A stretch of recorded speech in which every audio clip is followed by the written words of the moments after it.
আপোনালোকে বাৰু বাঁহৰ গাজ খাই ভাল পায়নে আৰু খায়নে নাখায় জনাবচোন। আমি হ'লে খুবেই ভাল পাওঁ। এয়া দেখিছেনে বাঁহৰ গাজ এটা মিহি মিহিকৈ কাটি মায়ে দুদিনৰ কাৰণে তিয়াই থ'লে, তাৰপিছতে এয়া চেপি পেলাই ডলা এখনৰ ৰ'দত উলিয়াই দিলে। ধুনীয়াকৈ অলপ শুকুৱা হোৱাৰ পিছতে আকৌ নিমখ হালধি সানি পেলাই আৰু এদিন মায়ে ডলা এখনৰ ৰ'দত দিলে। বেছি টানকৈ শুকুৱাব নালাগে কিন্তু দেই। তাৰপিছত আৰু বিশেষ কষ্ট কৰিবলৈ একো নাই। তেল অকণমান গৰম কৰি দিব লাগে, জিৰা, ধনিয়া, ৰেড চিলি, নিমখ হালধিটো সানি থৈ আছে, ভোট জলকীয়াও দি দিব পাৰে।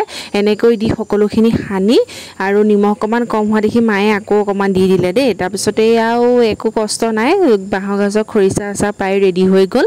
এয়া গোটেইখিনি মানে মা মছলা সানি হোৱাৰ পিছত অলপ অলপকৈ এয়া চিচাৰৰ বৈয়াম এটাত ভৰালে। প্লাষ্টিকৰ বৈয়ামত নভৰাব, চিচাৰ বৈয়ামত ভৰালে বস্তুটো বহু দিনৰ কাৰণে ভাল হৈ থাকে।